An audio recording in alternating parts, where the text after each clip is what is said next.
तो नमस्कार, स्वागत है क्लास 12th के महत्वपूर्ण सवाल केमिस्ट्री। आज देखते हैं रसायन विज्ञान भाग 1 के जितने भी एमसीक्यू क्वेश्चन हैं उनका डिस्कशन करते हैं। तो चलिए स्टार्ट करते हैं। चैप्टर 1 है ठोस अवस्था।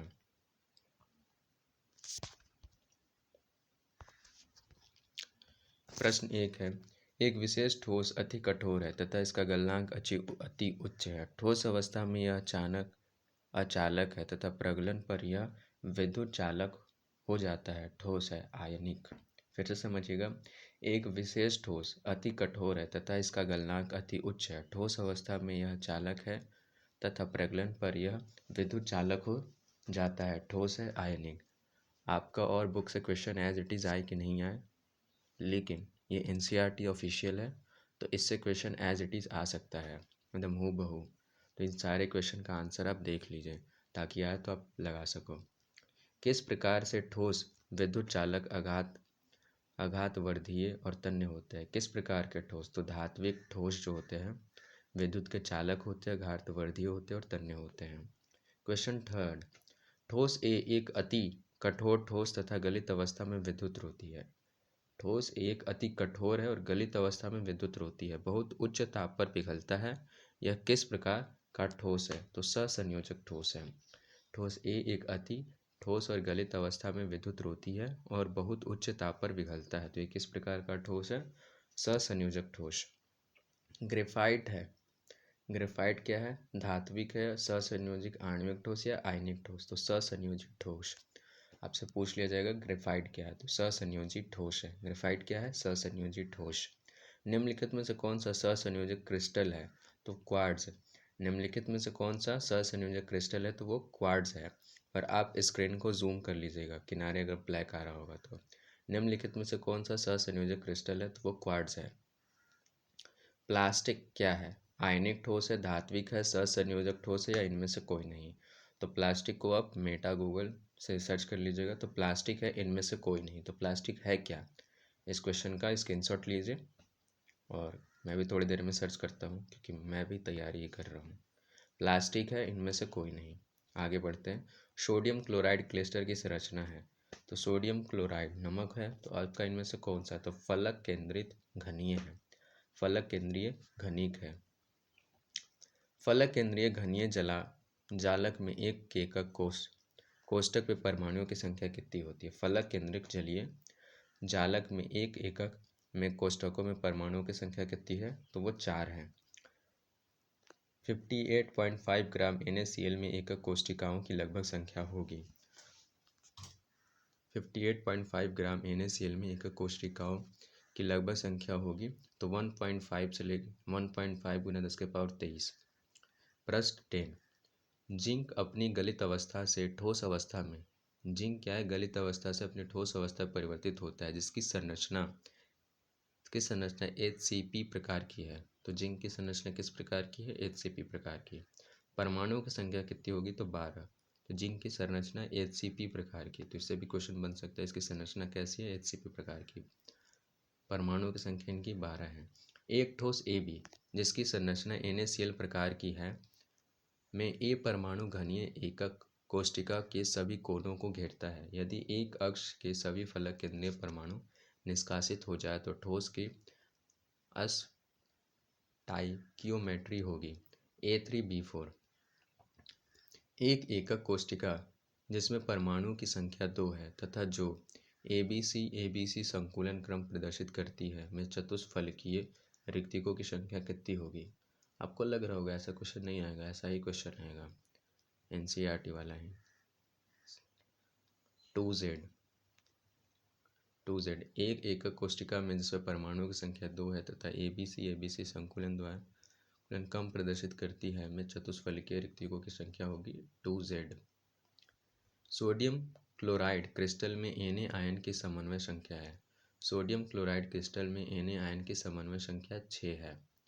एक धातु फलक केंद्रीय घनीय जलय में क्रिस्टलीय होता है। एक कोशिका की कोर की लंबाई 408 pm है। धातु परमाणु का व्यास होगा 288 pm। सरल घन में उपस्थित परमाणुओं द्वारा घेरे गए कुल आयतन का प्रभाव है। सरल घन में उपस्थित परमाणुओं द्वारा घेरे गए कुल आयन आयतन का प्रभाव है तो पाई/6। सरल घन में उपस्थित परमाणु द्वारा घेरे गए कुल आयतन का प्रभाव है पाई/6। एक ठोस यौगिक XY की NaCl संरचना है। यदि धनायन की त्रिज्या 100 pm तो ऋणायन की त्रिज्या होगी 241 5 pm। फ्रेंकल दोष के कारण आयनिक क्रिस्टल का घनत्व। फ्रेंकल दोष के कारण क्या होता है? अपरिवर्तित रहता है। फ्रेंकल दोष के कारण आयनिक क्रिस्टल का घनत्व अपरिवर्तित रहता है। फ्रेंकल तथा शॉर्टकी दोष होते हैं क्रिस्टल दोष। फ्रेंकल तथा शॉर्टकी दोष होते हैं क्रिस्टल दोष। फ्रेंकल तथा शॉर्टकी दोष होते हैं क्रिस्टल दोष। शॉर्टकी दोष किसके? फ्रेंकल तथा शॉर्टकी दोष होते हैं क्रिस्टल दोष। शॉर्टकी दोष किसके जालक की अपूर्णताएं परिभाषित करता है? तो ठोस की। शॉर्टकी दोष किसके जालक की अपूर्णताएं परिभाषित करता है? तो ठोस की। Fe3O4 का क्रिस्टल है। Fe3O4 का क्रिस्टल है लोह चुंबकीय है। फिर से आते हैं, अब पीछे से आगे चलते हैं। Fe3O4 का क्रिस्टल है लोह चुंबकीय।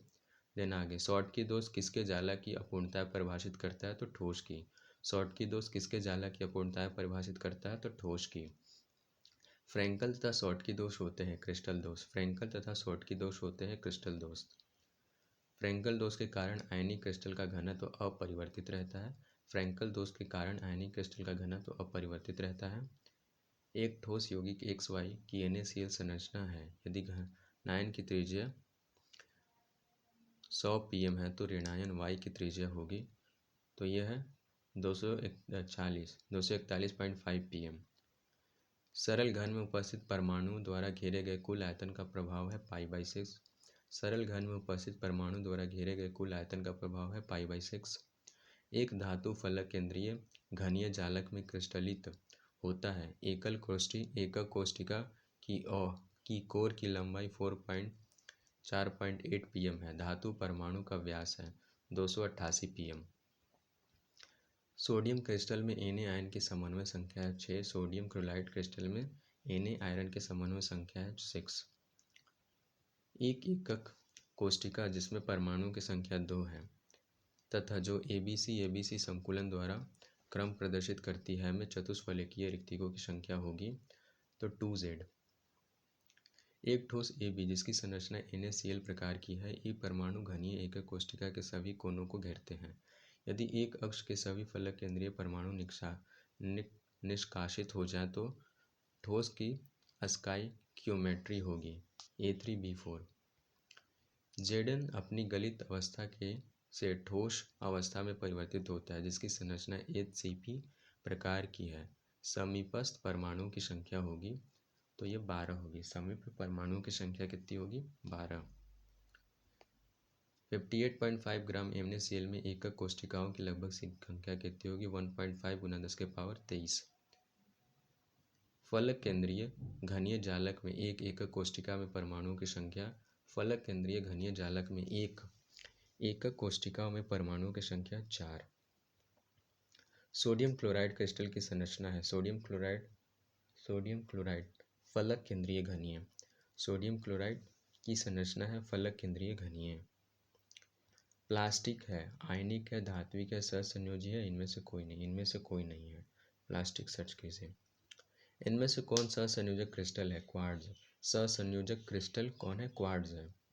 क्वार्ट्ज। ग्रेफाइट है, आयनिक है, धात्विक है, सहसंयोजक ठोस है? तो ग्रेफाइट सहसंयोजक ठोस है। ठोस ए एक अति कठोर ठोस तथा गलित अवस्था में विद्युत रोधी है और बहुत उच्च ताप पर पिघलता है। यह किस प्रकार का ठोस है? तो सहसंयोजक ठोस है। किस प्रकार के ठोस विद्युत चालक, आघातवर्धी और तन्य होते हैं? तो धात्विक होता है। एक विशेष ठोस अति कठोर है तथा इसका गलनांक अति उच्च है तो ठोस अवस्था में यह अचालक है तथा प्रगलन पर यह विद्युत चालक हो जाता है। ठोस है, आयनिक। अगर आपका 9.43 में एक चैप्टर कंप्लीट हो जा रहा है तो इससे बढ़िया कुछ नहीं है। देन दूसरा चैप्टर विलयन। चैप्टर 2 है सॉल्यूशन विलयन, परीक्षा उपयोगी प्रश्नोत्तर। एक मोलर जलीय विलयन में विलेय का मोल प्रभाज है। 2017 में पूछा गया है।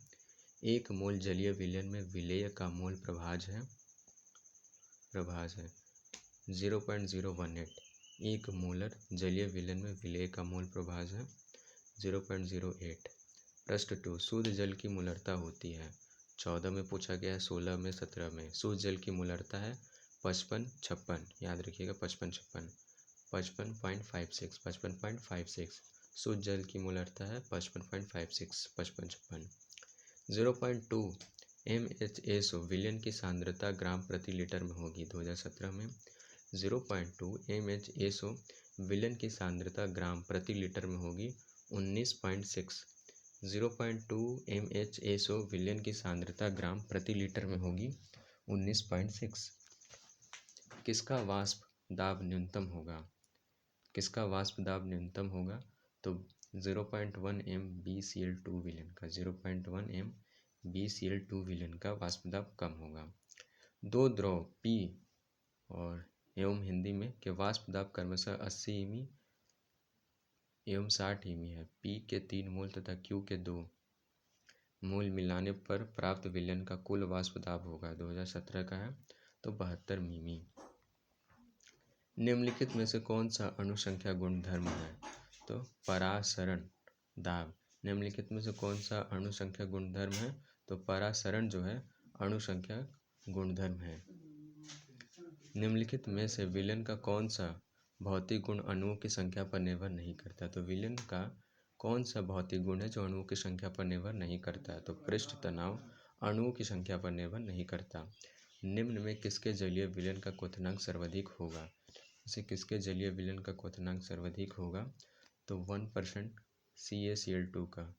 निम्न में किसके जलीय विलयन का क्वथनांक सर्वाधिक होगा? 1% CaCl2 का। निम्न के 0.1 mm जलीय मोलर विलयन में न्यूनतम हिमांक किसका है? 2009 का क्वेश्चन है पोटेशियम सल्फेट का। निम्न के 0.1 mm जलीय मोलर विलयन में न्यूनतम हिमांक किसका होगा? पोटेशियम सल्फेट का। 12.0 यानी 12 ग्राम यूरिया को 1 लीटर जल में घोला गया तथा 68.4 ग्राम सुक्रोज को 1 लीटर जल में घोला गया।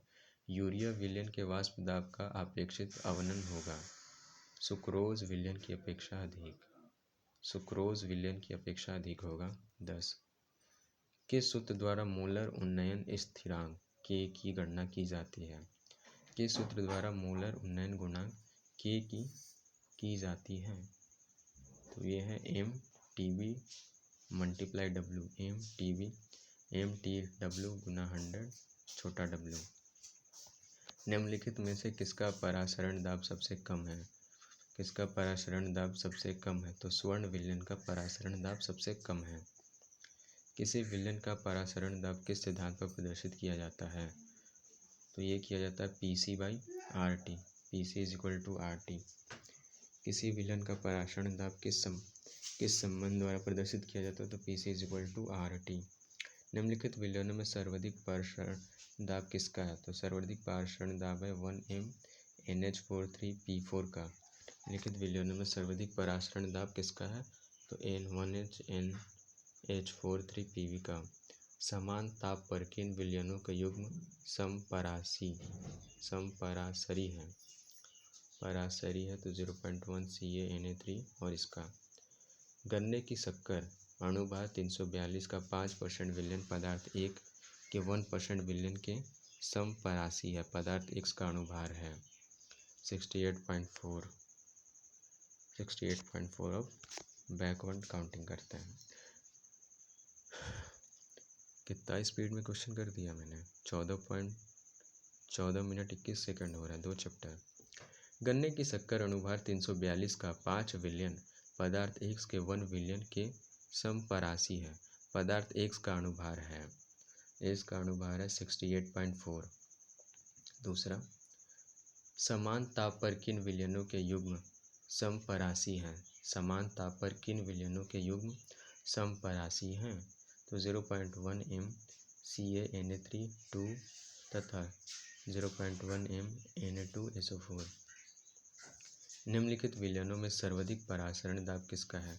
निम्नलिखित विलयनों में सबसे अधिक परासरण दाब 1 NH4 3PO4 का है।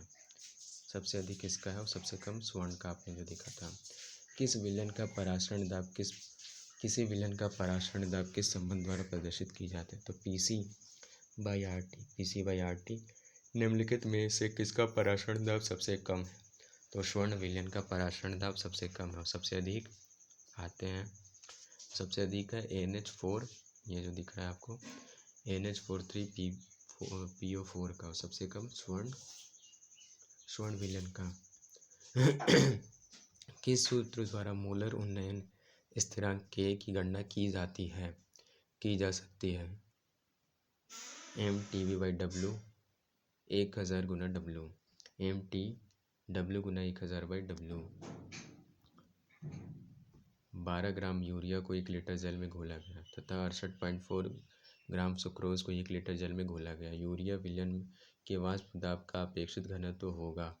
सुक्रोज विलयन की अपेक्षा अधिक होगा। निम्न के 0.1 m जलीय मोलर विलयन में न्यूनतम हिमांक किसका है? पोटेशियम सल्फेट का। निम्न के 0.1 m जलीय मोलर विलयन में न्यूनतम हिमांक किसका है? पोटेशियम सल्फेट का। निम्न में किसके जलीय विलयन का क्वथनांक सर्वाधिक होगा? 1% CaCl2 का। निम्न में किसके जलीय विलयन का क्वथनांक सर्वाधिक होगा? 1% CaCl2 का। निम्न में से विलयन का कौन सा भौतिक गुण अणुओं की संख्या पर निर्भर नहीं करता? निम्नलिखित में से विलयन का कौन सा भौतिक गुण अणुओं की संख्या पर निर्भर नहीं करता? तो पृष्ठ तनाव पर निर्भर नहीं करता। निम्नलिखित में से कौन सा अणुसंख्य गुणधर्म है? निम्न में से कौन सा अणुसंख्य गुणधर्म है? परासरण दाब। निम्न में से कौन सा अणुसंख्य गुणधर्म है? परासरण दाब। दो द्रव P तथा Q के वाष्प दाब क्रमशः 80 mm 60 mm है। P के 3 मूल तथा Q के 2 मूल मिलाने पर प्राप्त विलयन का कुल वाष्प दाब होगा 72 mm। किसका वाष्प दाब न्यूनतम होगा? 0.1 m BaCl2 विलयन का। 0.2 m HO विलयन की सांद्रता ग्राम प्रति लीटर होगी 19.6। हाँ, शुद्ध जल की मोलरता होगी, तो इसको सिंपल है 14, 16, 17 में पूछा गया 55.56 शुद्ध जल की मोलरता। एक मूल जलीय विलयन में विलेय का मूल प्रभास 2017 में 0.018। अब ऐसे कंटेंट के लिए भी आपसे प्लीज़ रिक्वेस्ट करना पड़े सब्सक्राइब करने के लिए, तो हद है। प्लीज़ सब्सक्राइब कर दीजिए, बोलना ही पड़ा। अब आता है वैद्युत रसायन, इसको अभी सारा क्वेश्चन पढ़ते हैं। 1 शॉर्ट वीडियो। चैप्टर 3 इलेक्ट्रोकेमिस्ट्री, विद्युत रसायन, परीक्षा उपयोगी प्रश्नोत्तर। विकल्पीय प्रश्न। हाँ, तो देखते हैं। 4 क्षार धातु ABCD 18 मिनट। 4 क्षार धातुएं ABCD, और स्क्रीन को जूम कर लीजिएगा अगर देखने में कोई किनारे किनारे ब्लैक आ रहा होगा तो।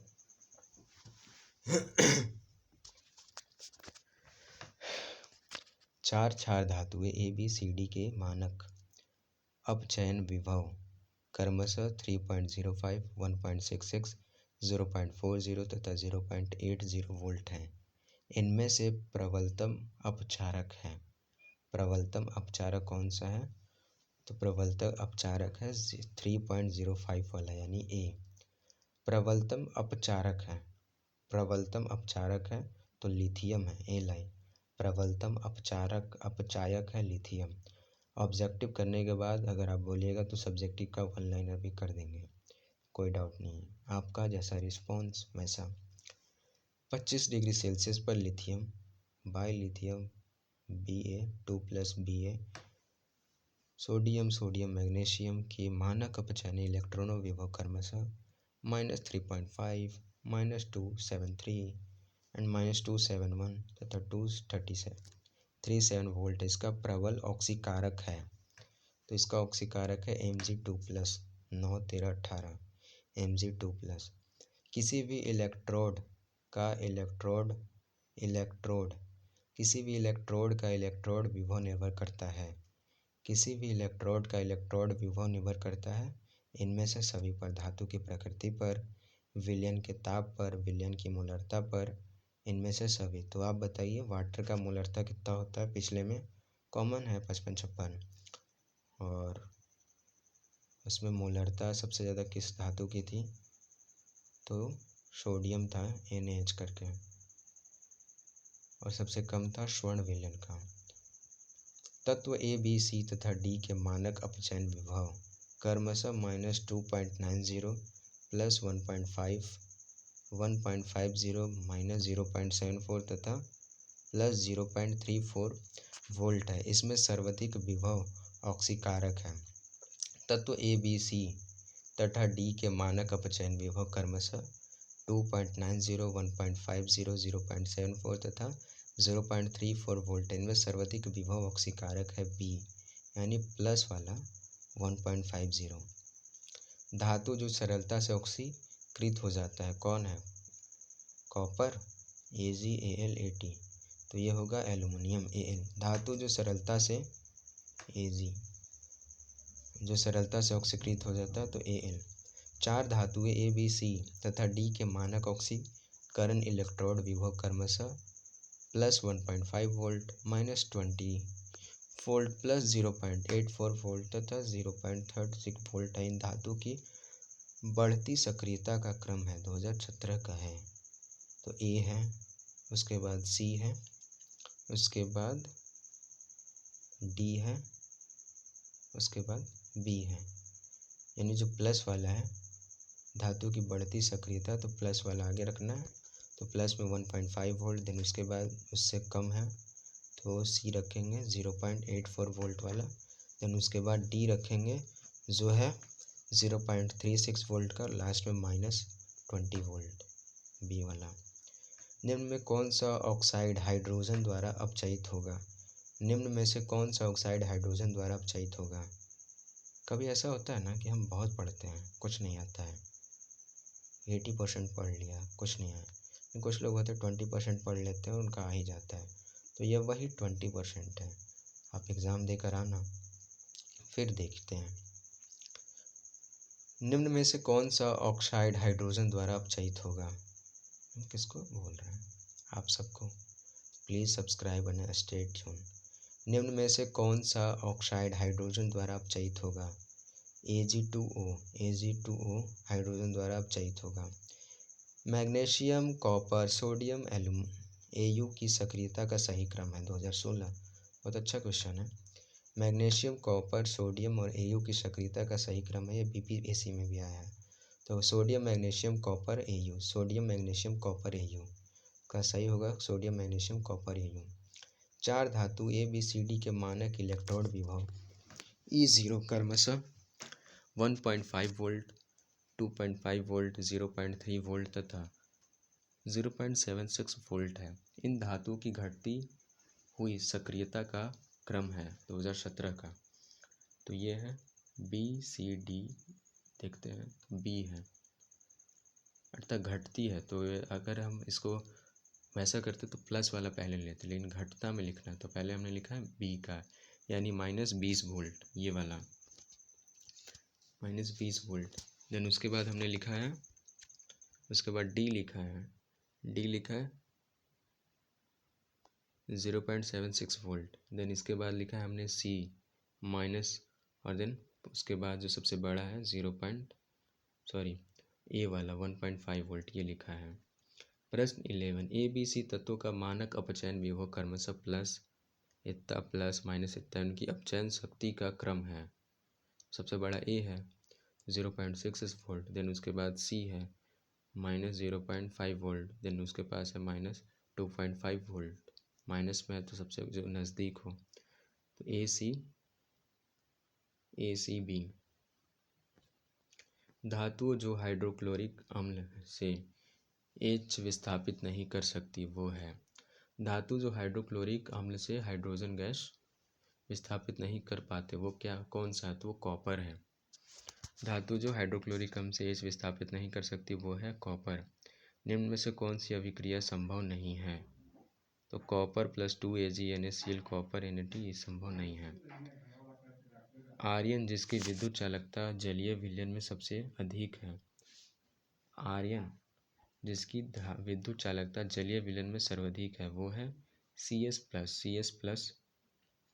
अच्छे चालकत्व विलयन वाला पदार्थ है। अच्छे चालकत्व विलयन वाला पदार्थ है प्रबल वैद्युत अपघट्य।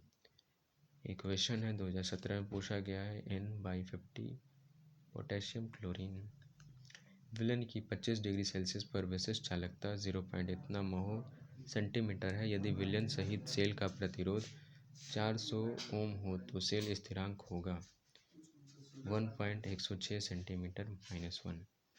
जल के विद्युत अपघटन में बने ऑक्सीजन और हाइड्रोजन का भारत्व अनुपात होगा ऑक्सीजन इज टू 2:1। 2016 का क्वेश्चन है। हाइड्रोजन ऑक्सीजन ईंधन सेलों में नेट अभिक्रिया संपन्न होती है तो 2Hg + O2 = 2HgO H2O। सीसा संचालक सेल को आवेशित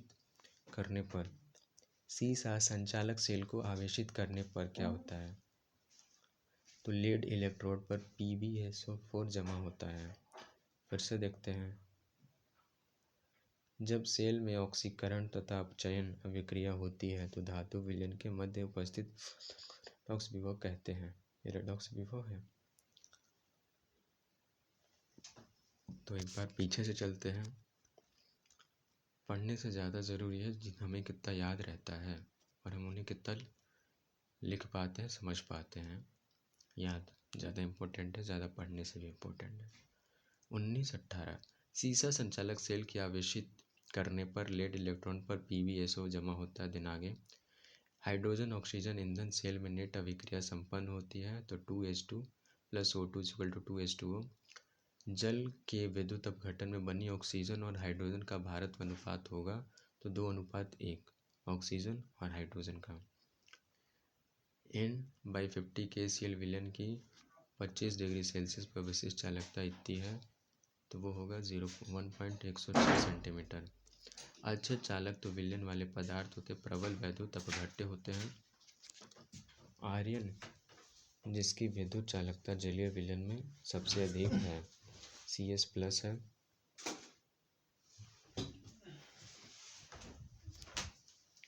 निम्नलिखित में से कौन सी अभिक्रिया संभव नहीं है तो कॉपर + 2AgNO कॉपर Na3+2। धातु जो हाइड्रोक्लोरिक अम्ल से H+ विस्थापित नहीं कर सकती वो है कॉपर। धातु जो हाइड्रोक्लोरिक अम्ल से H विस्थापित नहीं कर सकती है कॉपर।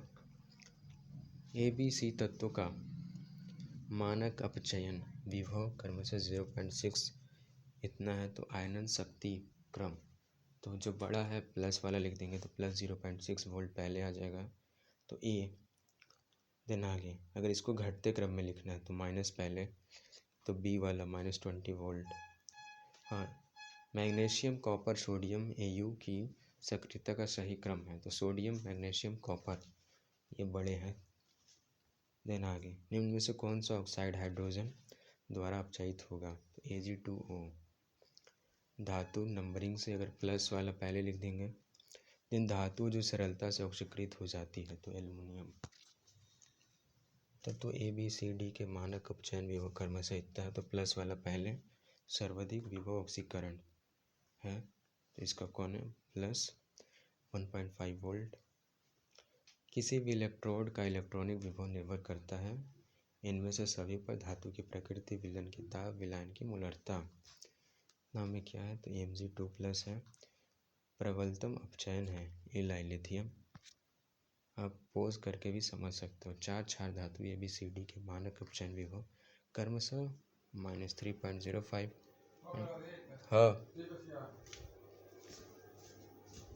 -1.66 और -0.40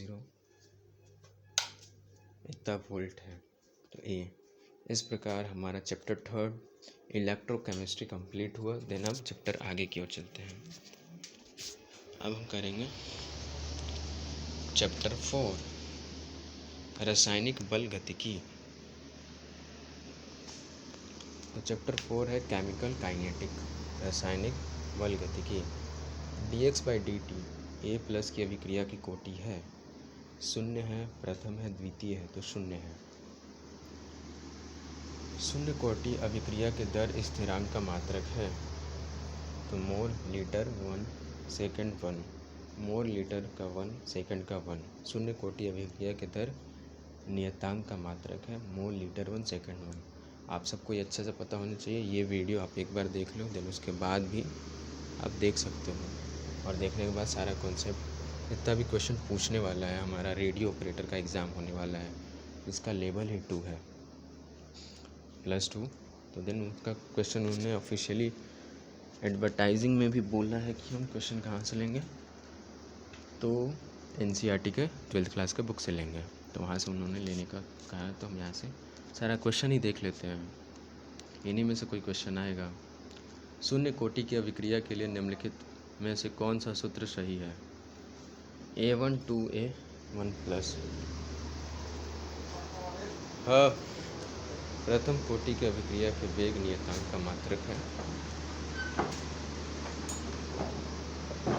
प्रथम कोटि की अभिक्रिया के वेग नियतांक का मात्रक है, तो यह है सेकंड 1।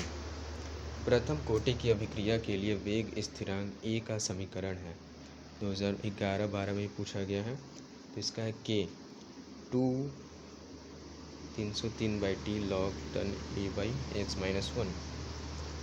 प्रथम कोटि की अभिक्रिया के लिए वेग स्थिरांक अर्ध आयु काल में संबंध है, तो K 0.6942 T1/2। प्रथम कोटि की अभिक्रिया में अर्ध भाग के पूर्ण होने में लगा समय। अगर हमें एग्ज़ाम पास करना है तो याद तो करना ही पड़ेगा, तो करते हैं। अब आपको मोटिवेट इस वजह से कर रहा हूँ, कुछ लोग सुबह जाते हैं, क्लास अटेंड करते हैं, फिर आते हैं, खाना बनाते हैं, कपड़े धोते हैं, घर का सारा काम करते हैं, क्योंकि वो रूम लेकर पढ़ते हैं और घर से पैसे लेते हैं, और वो ऐसा कुछ पढ़ते हैं कि उनसे एग्ज़ाम में कुछ नहीं आता है, और मैं आपको एज़ इट इज़ वही सिर्फ पढ़ा रहा हूँ। तो आप अगर इतना भी 100 का 10% भी नहीं पढ़ सकते हो तो क्या, और 100 का 10 ये जो है ना, वो 100 के भी बराबर है। आप मेरी भावनाओं को समझ सकते हैं, और आप जब एग्ज़ाम दे के आओगे तो देखोगे सारा क्वेश्चन इसी से आ रहा है। प्रथम कोटि की अभिक्रिया में अर्धभाग के पूर्ण होने में लगा समय T1/2 2013-15 का क्वेश्चन है, तो उसकी प्रारंभिक सांद्रता पर निर्भर नहीं करता है। प्रथम कोटि की एक अभिक्रिया 72 मिनट में 75% पूर्ण होती है, तब आधी 50% अभिक्रिया पूर्ण होगी।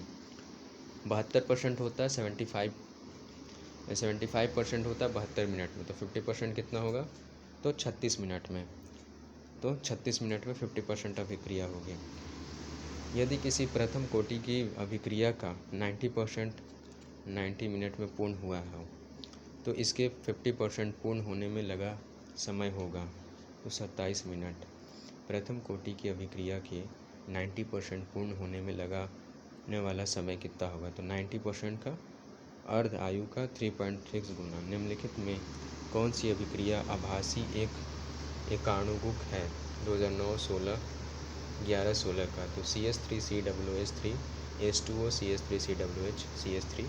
तो आप सबको मालूम है, मैं पीछे से जाता हूँ। तो 11 निम्नलिखित में कौन सी अभिक्रिया आभासी एकाणुक है? CS3COOCH plus H2O CS3COOH CS3OH।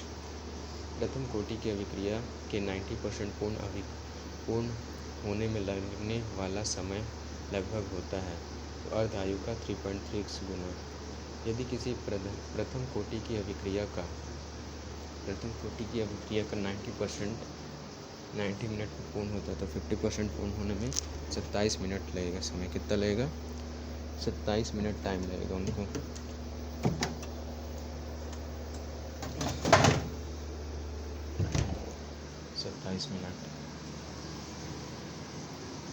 प्रथम कोटि एक अभिक्रिया 72 मिनट में 75% पूर्ण होती है, तो 50% 36 मिनट में।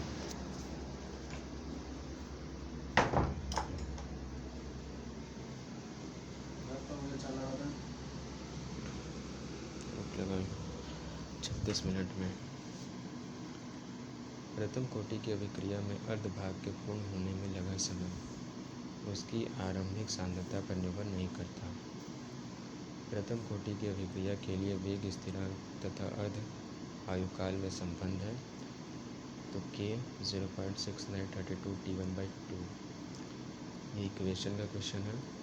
प्रथम कोटि की अभिक्रिया के वेग स्थिरांक का मात्रक है, तो सेकंड ये आ सकता है क्वेश्चन। प्रथम कोटि की अभिक्रिया के वेग नियतांक का मात्रक है सेकंड 1।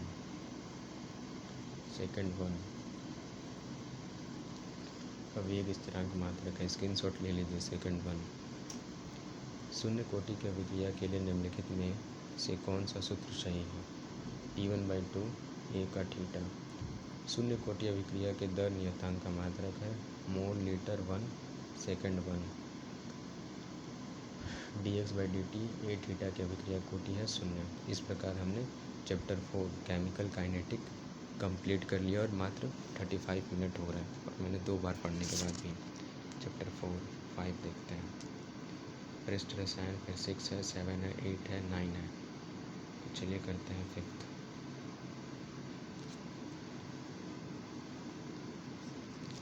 चैप्टर 5 सरफेस केमिस्ट्री, पृष्ठ रसायन, परीक्षा उपयोगी प्रश्न उत्तर, बहुविकल्पीय प्रश्न। उत्प्रेरण का अधिशोषण सिद्धांत उपयोगी है 2009।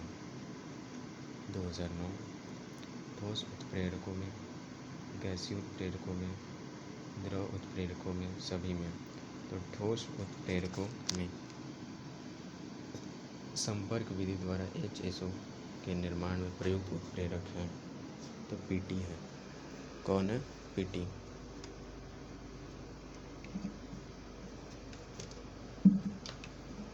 दिनांक है। संपर्क विधि आपको समझ में आना चाहिए। अम्लीय KMnO4 का ऑक्सैलिक अम्ल से अभिक्रिया में उत्प्रेरक होता है N2+।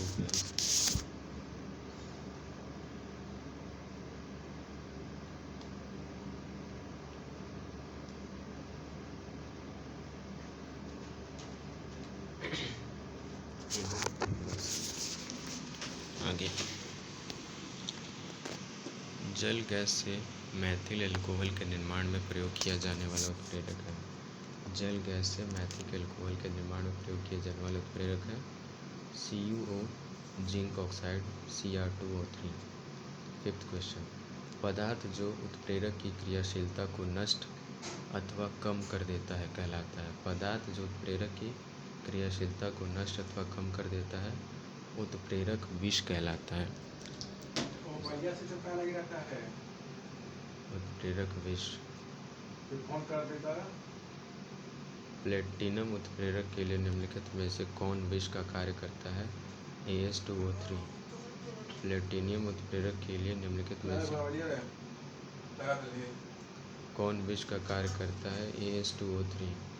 रासायनिक अभिक्रिया 2KClO3 MnO2 2KClO2 MnO2 उदाहरण है समांग उत्प्रेरक का।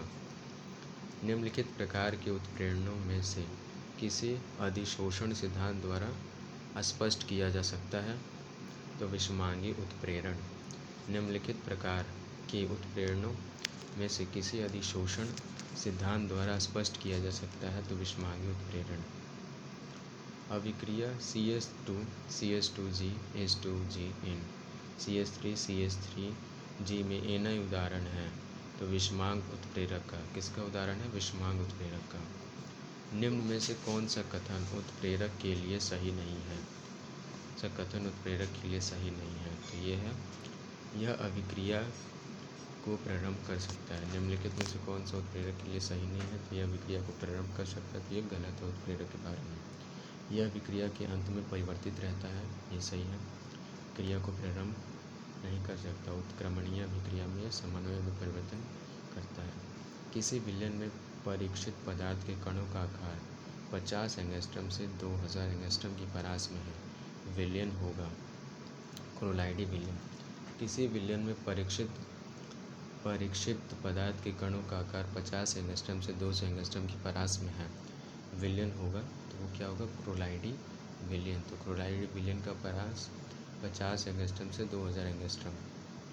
झाग या फेन किस प्रकार का क्लोराइडी विलयन है? झाग या फेन किस प्रकार का क्लोराइडी विलयन है? तो झाग या फेन, तो द्रव में गैस, द्रव में गैस। झाग या फेन किस प्रकार का क्लोराइडी विलयन है? तो द्रव में गैस, द्रव में गैस, झाग या फेन। कोहरा किस क्लोराइडी अवस्था का उदाहरण है? कोहरा गैस में द्रव, गैस में द्रव, और द्रव में गैस का क्या है? फेन और झाग। द्रव में गैस का फेन और झाग, और गैस में द्रव का है कोहरा, द्रव गैस में द्रव का। निम्न द्रव विरोधी क्लोराइड है, निम्न द्रव विरोधी क्लोराइड है गंधक, द्रव विरोधी क्लोराइड गंधक है। क्लोराइडी कणों का साइज आकार होता है, तो अभी हमने देखा था, तो 50 एंगस्ट्रम से 2000 एंगस्ट्रम होगा, 50 एंगस्ट्रम से 2000 एंगस्ट्रम, इसको क्लोराइडी कहेंगे। जब वायु परिक्षेपण माध्यम होती है तो बना हुआ सरल कहलाता है। जब वायु परिक्षेपण माध्यम होती है तो बना सॉल क्या कहलाता है? एरोसॉल।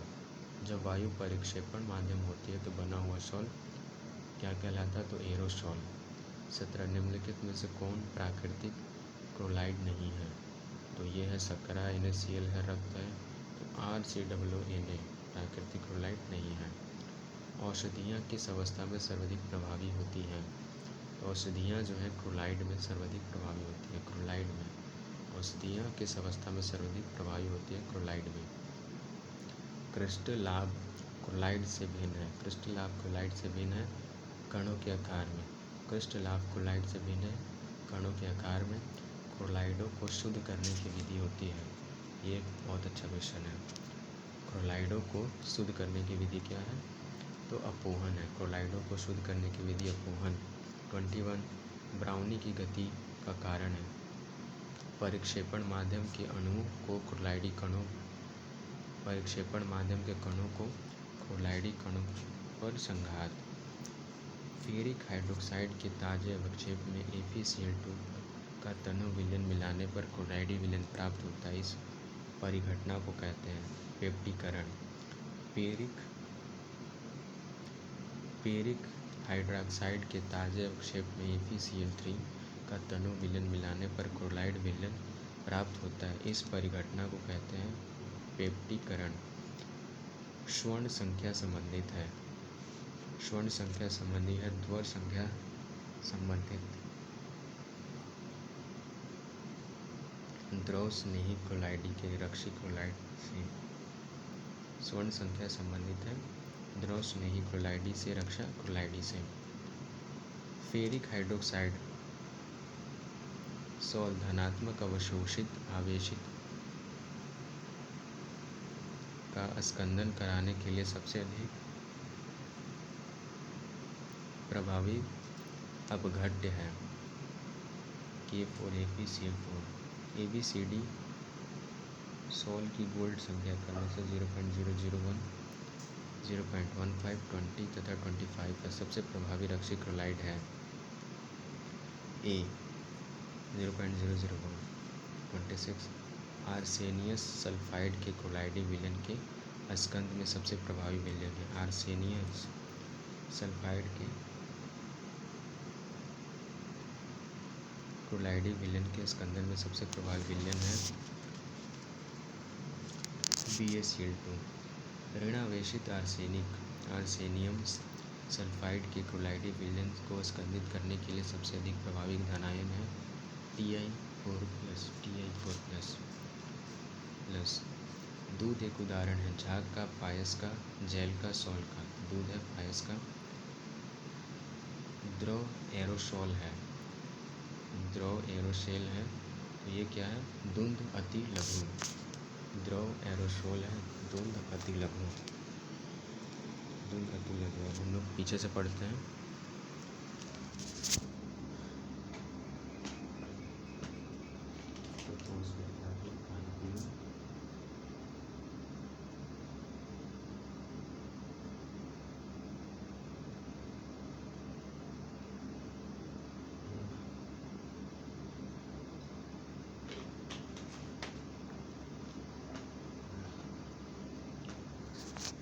चलिए 29 द्रव एरोसोल है तो धुंध अति लघु। 28 दूध एक उदाहरण है पायस का। 27 ऋण आवेशित आर्सेनिक सल्फाइड के क्लोराइड विलयन को करने के लिए सबसे अधिक प्रभावी धन आयन है Ti4+। आर्सेनियम सल्फाइड के क्लोराइड विलयन के स्कंदन में सबसे प्रभावी विलयन है तो BaCl2। फिर आगे ABCD सॉल्ट की गोल्ड संख्या क्रमशः इतनी है तो सबसे प्रभावी रक्षी क्लोराइड कौन है? तो जो सबसे छोटा है उसको आगे रख देनी है गोल्ड वाले में। फेरिक हाइड्रोक्साइड सॉल्ट धनात्मक आवेशित का स्कंदन कराने के लिए सबसे अधिक प्रभावी वैद्युत अपघट्य है K4FeCl6। स्वर्ण संख्या संबंधित है द्रव स्नेही क्लोराइड से रक्षी क्लोराइड से। फेरिक हाइड्रोक्साइड के ताजे अवक्षेप में AfCl3 का तनु विलयन मिलाने पर क्लोराइड विलयन प्राप्त होता है। इस परिघटना को कहते हैं पेप्टीकरण।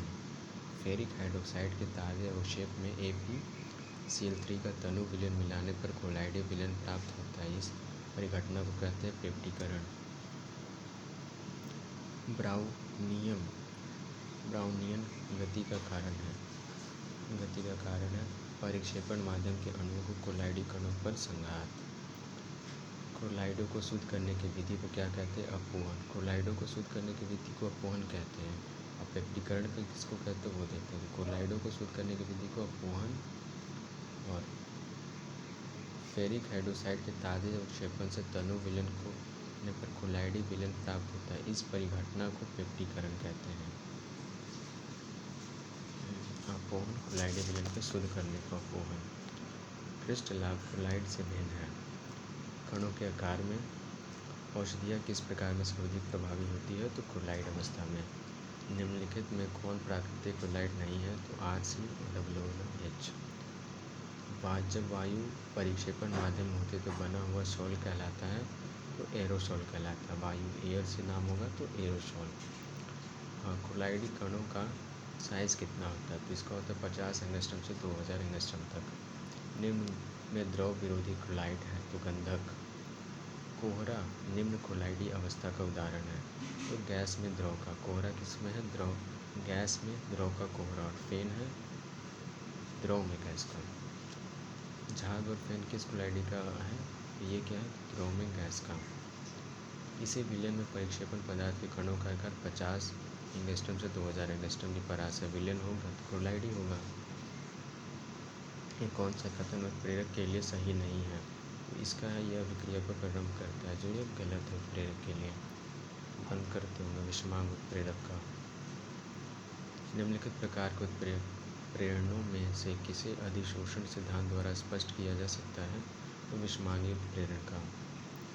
रासायनिक अभिक्रिया 2 potassium chloride oxide magnesium oxide KCl3O2 उदाहरण है समांग उत्प्रेरण का। प्लेटिनम उत्प्रेरक के लिए निम्नलिखित में से कौन विष का कार्य करता है? तो AS2O3। पदार्थ जो उत्प्रेरक की क्रियाशील को नष्ट अथवा कम कर देता है तो उत्प्रेरक विष कहलाता है। जल गैस से मैथिल एल्कोहल के निर्माण में प्रयोग किया जाने वाला उत्प्रेरक है CuOCl Cr2O3। अम्लीय पोटेशियम मैग्नीशियम ऑक्साइड द्वारा ऑक्सैलिक अम्ल के ऑक्सीकरण में उत्प्रेरक होता है Mn2+। संपर्क विधि द्वारा HSO4 के निर्माण में प्रयोग उत्प्रेरक है। संपर्क विधि द्वारा बना रहे हो तो Pt। उत्प्रेरण का अधिशोषण सिद्धांत उपयोगी है ठोस उत्प्रेरणों में इस प्रकार। चैप्टर 5 सरफेस केमिस्ट्री पृष्ठ रसायन कंप्लीट हुआ। अब पढ़ते चैप्टर 6 तत्वों के निष्कर्षण के सिद्धांत। 6 general principle of process of isolation of elements. तत्वों के निष्कर्षण के सिद्धांत उपक्रम। तत्व हम निकालना सीखते हैं। निम्नलिखित में से कौन सा अयस्क नहीं है? आयरन पाइराइड्स, हर्न सिल्वर, मेकेलाइट या पिग आयरन। तो पिग आयरन अयस्क नहीं है। कौन से अयस्क का सांद्रण फेन प्लवन विधि द्वारा किया जाता है? कौन से अयस्क का सांद्रण फेन प्लवन विधि द्वारा किया जाता है? फास्फेट का, ऑक्साइड का, सल्फाइड का, कार्बोनेट का। सल्फाइड किसका सांद्रण फेन विधि द्वारा किया जाता है तो सल्फाइड का। क्वेश्चन, लो अयस्कों का सांद्रण किया जाता है गुरुत्व पृथक्करण द्वारा फेन विधि। हाँ, तो इसका किया जाता है चुंबकीय पृथक्करण विधि द्वारा। लो अयस्कों का सांद्रण चुंबकीय पृथक्करण विधि द्वारा। इनमें कौन सा क्षारीय गलक नहीं है? क्षारीय गलक नहीं है SiO2। वात्या भट्टी में आयरन ऑक्साइड अपचयित होता है। वात्या भट्टी में आयरन ऑक्साइड अपचयित होता है CO द्वारा। वात्या भट्टी में आयरन ऑक्साइड अपचयित होता है CO द्वारा। इस प्रकार ये चैप्टर कंप्लीट। 5 ही क्वेश्चन है। तो वात्या भट्टी में आयरन ऑक्साइड अपचयित होता है CO द्वारा। फिर निम्नलिखित में कौन सा क्षारीय गालक है? तो SiO2। लो अयस्कों का सांद्रण किया जाता है चुंबकीय पृथक्करण विधि द्वारा। प्रश्न 2, कौन से अयस्क द्वारा का सांद्रण फेन प्लॉन विधि द्वारा किया जाता है? तो सल्फाइड का सांद्रण। कौन से अयस्क का सांद्रण फेन प्लॉन विधि द्वारा किया जाता है? तो सल्फाइड का।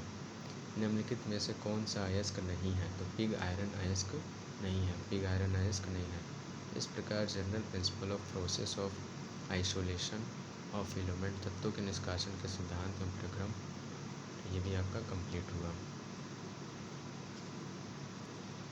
अब चैप्टर 4 पी ब्लॉक के तत्व। Chapter 7 the P block element. P block के तत्व परीक्षा उपयोगी प्रश्न। बहुविकल्पीय प्रश्न। प्रश्न 1, निम्नलिखित में सर्वाधिक अस्थायी है? तो NH3। निम्नलिखित में सर्वाधिक अस्थायी है NH3। सफ़ेद फास्फोरस को किस द्रव में रखते हैं? तो सफ़ेद फास्फोरस को जल में रखते हैं। सफ़ेद फास्फोरस को जल में रखते हैं। निम्नलिखित में से किसकी अभिक्रिया को फास्फोरस के फॉस्फीन बनाया जाता है? निम्नलिखित में से किसकी अभिक्रिया से फास्फोरस से फास्फीन बनाया जाता है? तो NaOH से। इनसे किसकी अभिक्रिया से फास्फोरस से फास्फीन बनाया जाता है? NaOH से। अमोनिया और फास्फीन गैस के कौन से निम्नलिखित गुण में भिन्नता है? अमोनिया और फास्फीन गैस के कौन से निम्नलिखित गुण में भिन्नता है? तो वायु में जलने में। अमोनिया और फास्फीन गैस कौन से निम्नलिखित गुण में भिन्नता है? तो वायु में जलने से। SO2 अणु में सल्फर परमाणु की संरचना है। SO2 अणु में सल्फर परमाणु की संरचना है sp2। प्रबल विद्युत ऋणात्मक हैलोजन है। प्रबल विद्युत ऋणात्मक हैलोजन है Fe2। प्रबल विद्युत ऋणात्मक हैलोजन है F2। सर्वाधिक इलेक्ट्रॉन बंधुता वाला तत्व। सर्वाधिक इलेक्ट्रॉन बंधुता वाला तत्व है Cl। सर्वाधिक इलेक्ट्रॉन बंधुता वाला तत्व है Cl। सर्वाधिक इलेक्ट्रॉन बंधुता वाला तत्व है Cl। FCI Br तथा I तत्वों के इलेक्ट्रॉन बंधुता का सही क्रम है। FCI Br तथा I तत्वों के इलेक्ट्रॉनिक बंधुता का सही क्रम है FCl Br L। ये पूछ सकते हैं इलेक्ट्रॉनिक बंधुता का सही क्रम FCBr1 FCl Br1। आपको लगता होगा कि ये सिर्फ आंसर ऐसे कुछ कर रहे हैं, आपको अच्छे से मालूम होना चाहिए। हम लोग पीरियोडिक टेबल भी निमोनिक से याद करते हैं। हमारी एजुकेशन सिस्टम ऐसी है। जब हमने इतनी ग्रेजुएशन तक ऐसे पढ़ लिए हो, जॉब के लिए ऐसे करना पड़ रहा है तो कर लीजिए। इसमें शर्माने की क्या बात है? जब हम लोग को अच्छे से पढ़ाया ही नहीं गया है फिर क्या कर सकते हैं? जॉब के लिए रटना ही पड़ेगा कुछ, तो रटते हैं। मैं भी सोच रहा हूँ कि क्या हो रहा है, फिर भी देखते हैं। हमारे यहाँ तो पीरियोडिक टेबल भी रटा दिया जाता है बच्चों को अच्छे से समझाने की जगह। निम्नलिखित में से कौन सा कथन सही है? Cl2O7 पर क्लोरीन अम्ल का एनहाइड्राइड है। निम्नलिखित में से विस्फोटक है। विस्फोटक NCl3। निम्नलिखित में से विस्फोटक है NCl3। क्लोरीन का प्रबलतम ऑक्सी अम्ल है। क्लोरीन का प्रबलतम ऑक्सी अम्ल है। स्क्रीन को जूम कर लीजिएगा। तो HClO4। निष्क्रिय गैसों की खोज का श्रेय जाता है रेलो को।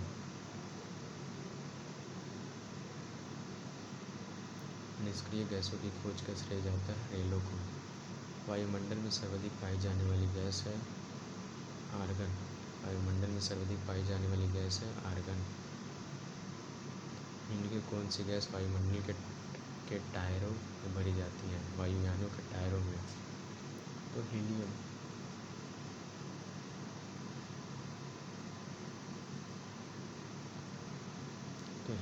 वायुमंडल में पाई जाने वाली अक्रिय गैस है। अक्रिय आर्यन को छोड़कर सभी कौन सी गैस है? अक्रिय गैस है। 16 हीलियम का मुख्य स्रोत है रेडियम, मोनोजाइट, रेत, वायु। मोनोजाइट रेत, हीलियम का मुख्य स्रोत है मोनोजाइट रेत। चलिए इसके बाद हम बैकवर्ड काउंटिंग करते हैं। तो हीलियम का मुख्य स्रोत है मोनोजाइट रेत। वायुमंडल में पाई जाने वाली अक्रिय गैस है आयरन को छोड़कर सभी। निम्नलिखित में से कौन सी गैस वायुयानों के टायरों में भरी जाती है? तो हीलियम। वायुमंडल में सर्वाधिक पाई जाने वाली गैस है, सर्वाधिक पाई जानी है तो आर्गन, नाइट्रोजन ऑप्शन नहीं है। तो निष्क्रिय गैसों की खोज किसने की थी? निष्क्रिय तो रेले ने। क्लोरीन का प्रबंधन ऑक्सी अम्ल है, HCO4 विस्फोटक है, NCl3 विस्फोटक है। इनमें से कौन सा कथन सही है? तो Cl2O7 पर क्लोरिक अम्ल का एनहाइड्राइड। FClBr तथा L तत्वों के इलेक्ट्रॉन बंधुता का सही क्रम है FClBrL। सर्वाधिक इलेक्ट्रॉन बंधुता वाला तत्व है Cl। सर्वाधिक इलेक्ट्रॉन बंधुता वाला तत्व है Cl। प्रबल विद्युत ऋणात्मक हैलोजन है F2। SO2 अणु में सल्फर परमाणु का संकरण है sp2। अमोनिया तथा फास्फिन गैस से कौन से निम्नलिखित गुण में मिलता है? वायु में जलने में। निम्नलिखित में से किसकी अभिक्रिया से फास्फोरस से फास्फिन बनाया जाता है? आपको फास्फोरस से फास्फिन बनाना है तो सोडियम हाइड्रोक्साइड। सफ़ेद फास्फोरस को किस द्रव में रखा जाता है? तो जल में। सफ़ेद फास्फोरस को जल में। सर्वाधिक अस्थायी है NH3, सर्वाधिक अस्थायी है NH3। इस प्रकार chapter 7 the P block element complete हुए। चैप्टर 8 आपने टाइम पे ध्यान दिया था, कब स्टार्ट हुआ था? चैप्टर 8 D और F ब्लॉक के तत्व। Chapter 8 the D and F block element. पहला, संक्रमण श्रेणी धातु का विशिष्ट गुण है। तो संक्रमण श्रेणी धातु का विशिष्ट गुण क्या है? ये परिवर्तित ऑक्सीजन अवस्था प्रदर्शित करती हैं। ये सभी धातु उत्प्रेरक का कार्य करती हैं। ये रंगीन यौगिक बनाती हैं उपयुक्त सभी। संक्रमण तत्व संकुल यौगिक बनाते हैं क्योंकि रिक्त कक्षकों की उपलब्ध होती है, धातु आयनों का आकार छोटा होता है, परिवर्तित ऑक्सीकरण अवस्था होती है। ये दोनों क्वेश्चन का आप स्क्रीनशॉट ले लो, पहले इसका देन इसका, जो उपयुक्त सभी वाले हैं। संक्रमण तत्व में 4D श्रेणी का तत्व है। 4D श्रेणी का तत्व है 4D, तो 47B। 47B जो है 4D तत्व का है। 447B। कौन सा तत्व D ब्लॉक तत्व तो है किंतु संक्रमण धातु नहीं है? कौन सा तत्व D ब्लॉक तत्व तो है किंतु संक्रमण धातु नहीं है? तो जिंक जो है D ब्लॉक का तत्व है लेकिन संक्रमण धातु नहीं है। तो D ब्लॉक में संक्रमण तत्व ही रहते हैं मुश्किल से। कौन सा अणुचुंबकीय यौगिक है? अणुचुंबकीय यौगिक FeSO4। कौन अणुचुंबकीय यौगिक है? FeSO4। उपयुक्त आयनों में अणुचुंबकीय आयन कौन सा नहीं है? अणुचुंबकीय आयन कौन सा नहीं है? तो जिंक प्लस प्लस। आयनों में अणुचुंबकीय आयन नहीं है तो जिंक प्लस प्लस प्लस। निम्न में अणुचुंबकीय आयन है Ni2+। अणुचुंबकीय आयन है Ni2+। चुंबकीय आयन नहीं है तो जिंक प्लस प्लस नहीं है, यानी जिंक प्लस प्लस नहीं है। जितने बाकी हैं Na++, Cu++ और Mn++, ये अणुचुंबकीय आयन है लेकिन जिंक नहीं है। Na है, कॉपर प्लस इसमें है, चुंबकीय है तो Na2+। ये रंगहीन आयन है। रंगहीन आयन है कॉपर प्लस। एक संक्रमण धातु की अधिकतम ऑक्सीकरण अवस्था